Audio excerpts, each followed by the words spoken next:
lied to me, Kofi. Every single day you lied. I sold Waakye by the roadside to feed your child while you owned all this. Zara, please, let me explain. How could you do this to me? Explain what? That you were testing me like I'm some animal? I buried my pride for you. I begged for money for my sick mother while you watched. I watched you love Sophia like your own blood. I watched you choose me over everything. And what about this baby? Was this part of your test too? Auntie Zara, please don't go. I have to, my love. I'll always be with you. The sun rose over Kaswa like fire melting across the sky, painting the zinc rooftops gold. In a small compound house at the edge of the market, Zara Mensah was already awake before the roosters, tying her tray, packing her waakye, and whispering prayers over her mother's sleeping body. She is the kind of beautiful that stops traffic, the neighbors always said, not because she tried, but because her smile was the kind that made people feel the world was still good. At 25, Zara had a body that curved like the Volta River and a heart just as deep, but beauty had never paid their rent. Mama Ama lay on her sidebed, one arm limp from the stroke that had stolen her strength 2 years ago.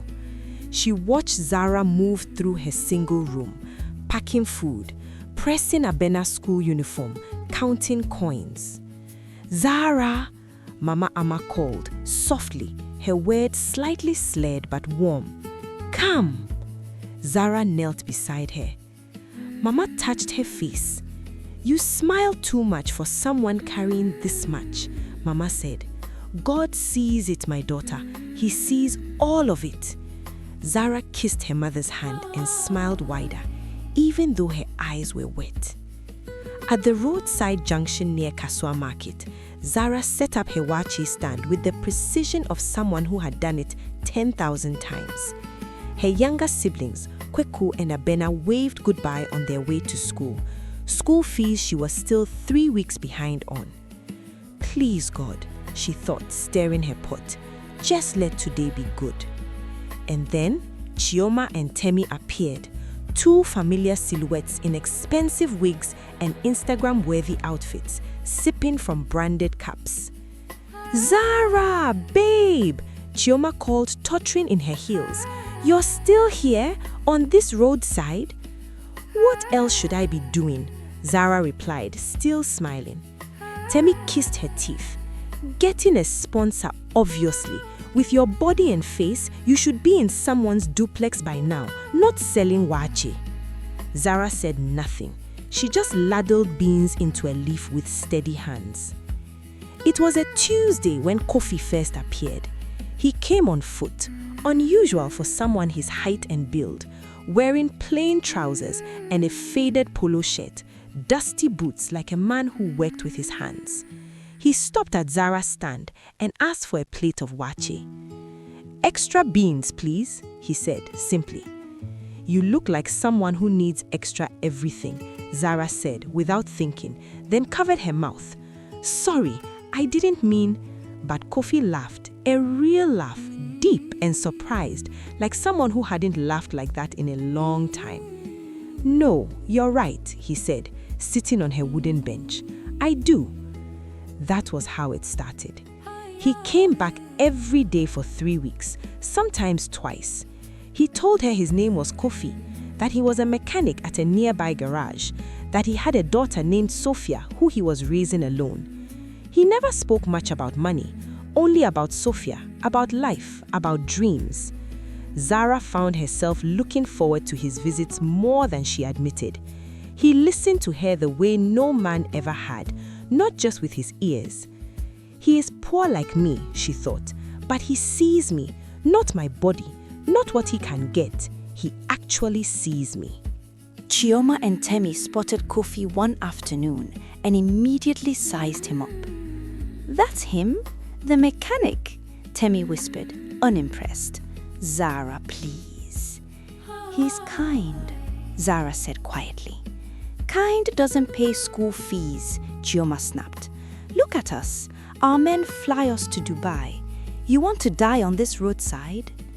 Zara smiled her unshakable smile. Then, let me die happy.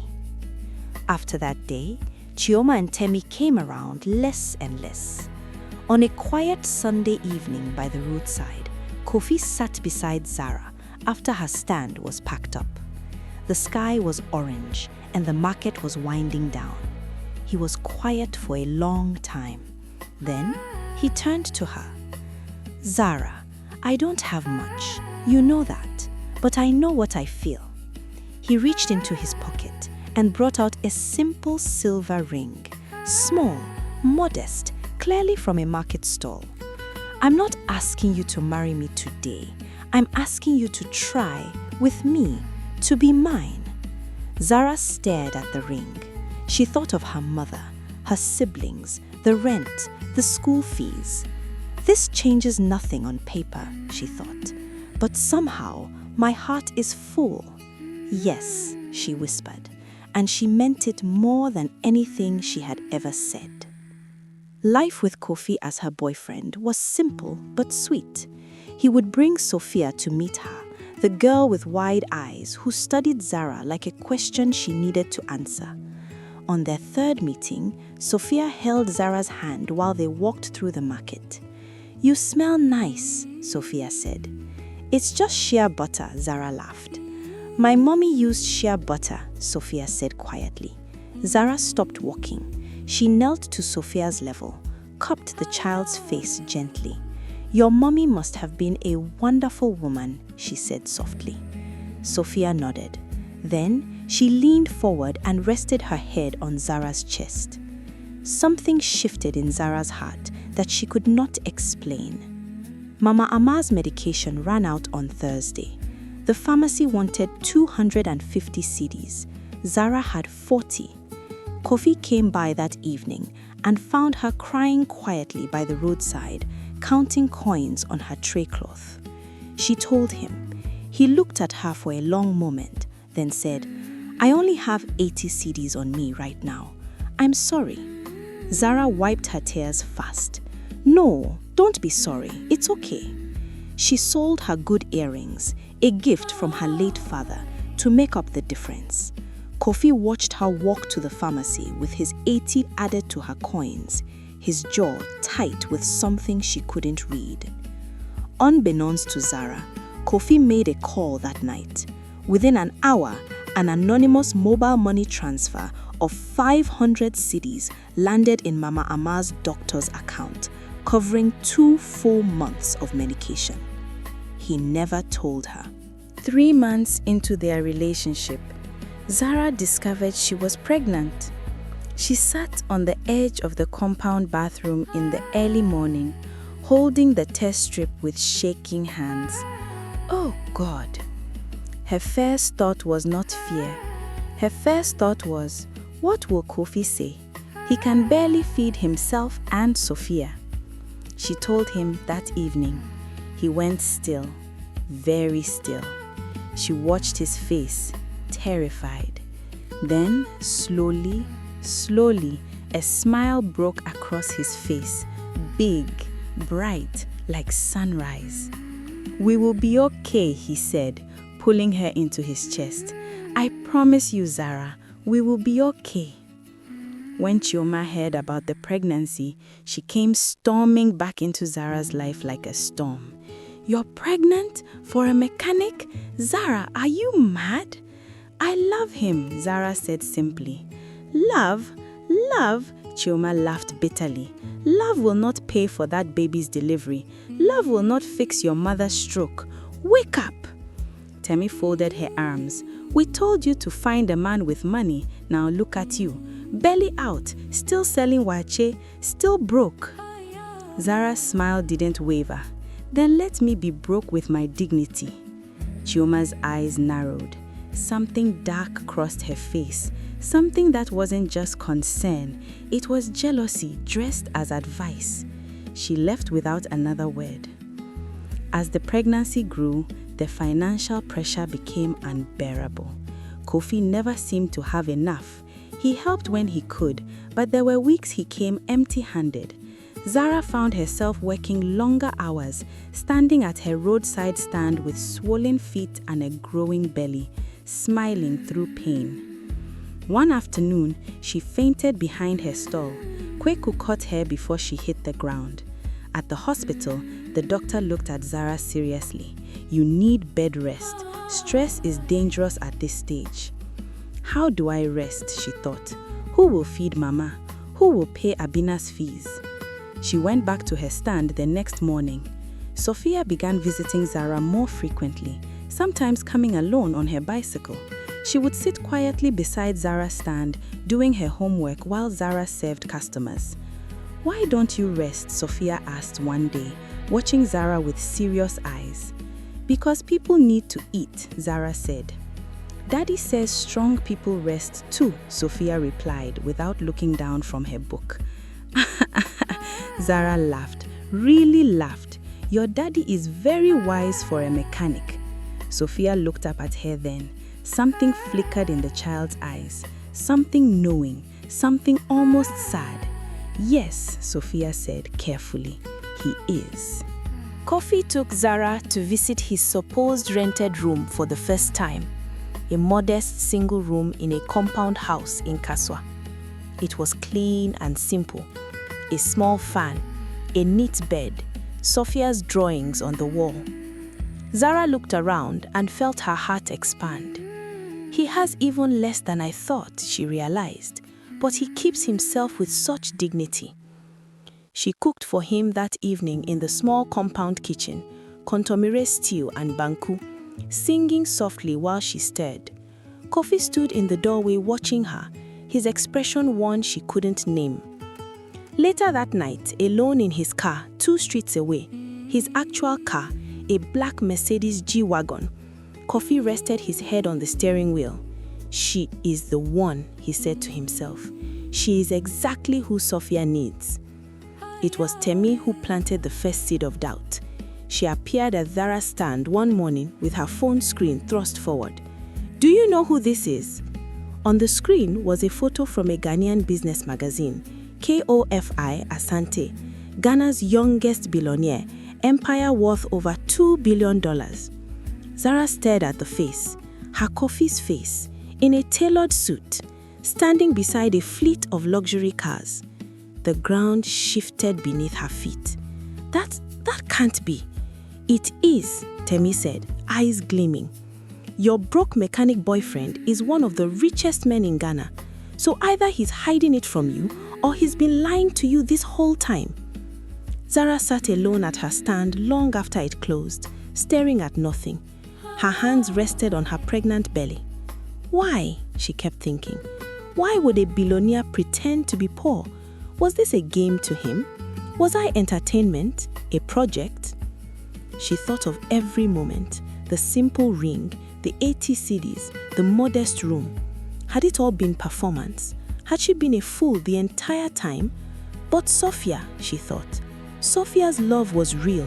Children don't lie like that. She went home without calling him. 3 days of silence from Zara. Kofi arrived at her stand on the 4th morning, visibly shaking, dark circles under his eyes. You know, he said, not a question. Zara looked at him for a long time. Who are you, Kofi? He opened his mouth. She raised her hand. Don't, not here. She turned back to her pot. I need to walk. My mother needs her medication. I don't have the luxury of having this conversation right now. He stood there watching her serve 3 customers with a smile on her face, that unbreakable smile, and something in him broke completely open. That evening, Kofi came to the compound house. Mama Ama was awake. He greeted her respectfully, sat across from Zara in their small living room while the siblings slept. He told her everything. The businesses, the empire, the decision to disguise himself after losing Sophia's mother, because the last woman he had loved only wanted his money, not him or his child. I needed to find someone real, he said, quietly. Someone who would choose me without knowing what I had. Zara was silent for a very long time. Then she said, "And did it occur to you that you are taking away my choice, that I deserved to decide with the truth in my hands?" He had no answer for that. She asked him to leave. For 2 weeks, Zara refused his calls. She had her baby alone in times of emotional support, though anonymous hospital payments kept being made that she couldn't trace. Mama Ama called her to sit one evening. "My daughter, I have lived long enough to know that a man who tests rather than trusts has his own wounds. That doesn't make the lie right." She paused, breathing slowly. "But I have also lived long enough to know that a man who watches you sell earrings to buy my medicine and quietly covers the rest without telling you, that man's heart is not wicked, it is afraid." Zara stared at her mother. "How did you know about the medicine money?" she whispered. Mama Ama smiled slowly. "God told me." Zara went to the garage where Kofi had pretended to work. The real mechanics there knew her face. They told her, respectfully, that Mr. Asante had not been back since she stopped speaking to him. They handed her a sealed envelope he had left. Inside was a handwritten letter. No business letterhead, just lined paper, written in slightly uneven handwriting, like a man not used to writing with his heart. "Kofi, I don't ask for forgiveness today. I only want you to know that every moment was real. My feelings, my fear, my love for you. The disguise was the lie. Everything else was the truest thing I have ever lived. Kofi." She folded it carefully and put it in her bra, against her heart. Chioma had been busy. While Zara was processing her heartbreak, Chioma had tracked down Kofi's real office in Accra's airport residential area. She arrived dressed like a magazine cover, full glam, her best wig, her tightest dress. She told his receptionist she was a close friend of Zara's, carrying an urgent personal message. Kofi agreed to see her, thinking it was news about Zara. Chioma walked in, sat down, crossed her legs slowly, and smiled. "Zara is not coming back to you, but I'm here." Kofi stared at her. "Excuse me? You want a woman who passed your test? I can be better than Zara. I know who you are. I know what you have, and I'm not pretending I don't." Kofi stood up slowly. "Get out of my office."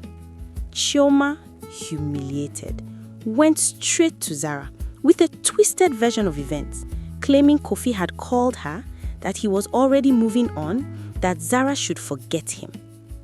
But Kofi's secretary, a sharp woman named Abena, had recorded the encounter on the office CCTV and sent Zara the footage anonymously with a note, "You deserve to know the truth about your friends too." Zara watched the footage on Kweku's phone, sitting on her Waakye bench, her face unreadable. When she finished, she looked at the sky for a long moment. So, this was always about what I had and what she wanted, she thought. Not friendship. Never friendship. Zara went into labor on Friday morning.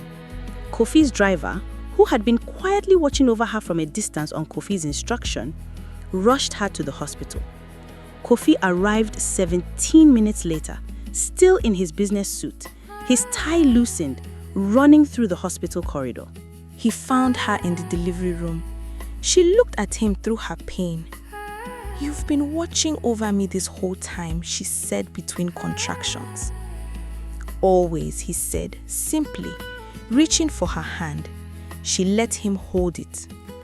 Their son was born at 11:47 a.m. They named him Nana Kofi Jr., a name that carried both their histories. He was born with his mother's full cheeks and his father's serious brow.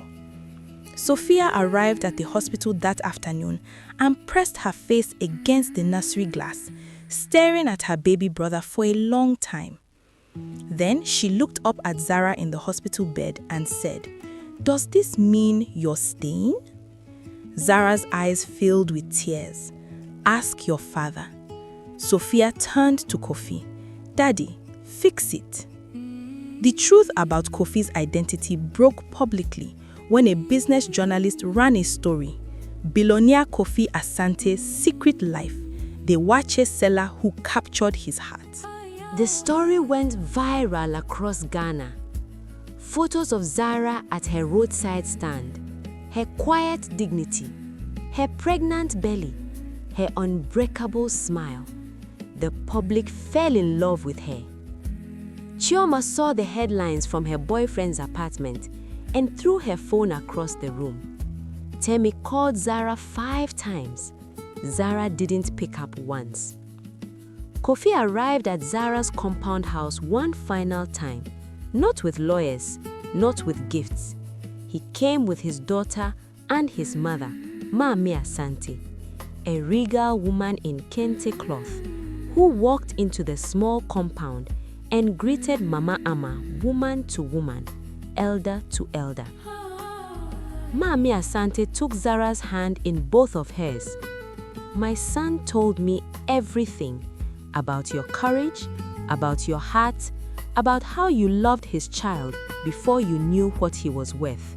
She paused. "I came to ask, on behalf of my family, will you come home?" Zara looked at Kofi. He was standing slightly behind his mother, not hiding, waiting, letting the women decide. That told her everything. "I will come," Zara said, "but on my terms." She looked at Kofi steadily. "I want my mother in the house, properly cared for. I want my brother and sister's education fully provided for. I want my own account, not an allowance. And I want the truth, always, even when it's hard." Kofi nodded to every word without flinching. "And one more thing," Zara added. "You will never test me again, because the woman you married will not be a candidate. She will be your equal." Kofi's mother made a sound of deep approval. "Where?" Maame Asante said, looking at her son. "Did you find this girl?" Kofi said quietly, "At a Waakye stand, selling food with a smile that nearly broke me." The wedding was held in Accra, not a flashy celebrity event. Kofi wanted it exactly as Zara asked. Family, close friends, the real ones. The compound house neighbors from Kasua came in their best Sunday clothes. Mama Ama was pushed in a wheelchair, dressed in gold kente, tears flowing freely. Sophia walked ahead of Zara, dropping rose petals with a concentration so fierce the entire wedding laughed and cried at the same time. Zara walked in wearing white, her hourglass figure wrapped in Ghanaian kente trim, her natural hair crowned high, roses threaded through it. She was not nervous. She was not performing. She was simply radiant. At the reception, Kofi stood with a glass and spoke without a prepared speech. "I have built businesses across this country. I have made deals worth millions, but the greatest risk I ever took was pretending to be nothing, hoping to find someone who would choose me anyway." He turned to Zara. "You chose me when I gave you nothing. Now I spend the rest of my life making sure you never regret that choice." The room erupted. In the corner, a phone camera was pointed at the stage. Chioma, who had managed to get a seat through an old connection, she was recording, but her eyes were not gleaming anymore. They were full of something else entirely. Something that looked dangerously like regret. 1 year later, Zara sat on the terrace of their home in East Legon, a sprawling white mansion with bougainvillea climbing the walls and a view of the city beyond.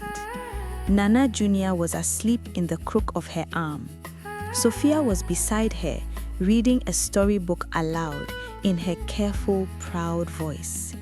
Mama Ama sat in a cushioned chair nearby, her good hand moving slowly as she shelled groundnuts, a habit she had refused to give up, even in a billionaire's house.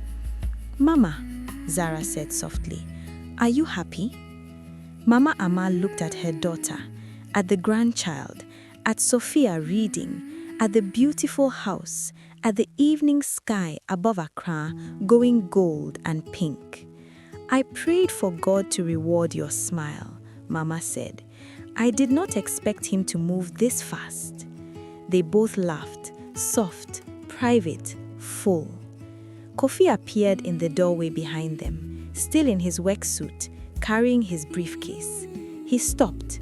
He looked at the scene before him, his mother-in-law, his daughter, his wife, his son, the evening light falling on all of them like a blessing. He stood there for a long moment, not moving, just grateful. Moral lesson. A woman's worth is not measured by what she demands, but by what she gives freely, even when she has little. And a man who must hide what he has to find what he needs must be prepared for the truth that real love deserves, a foundation not of tests, but of trust.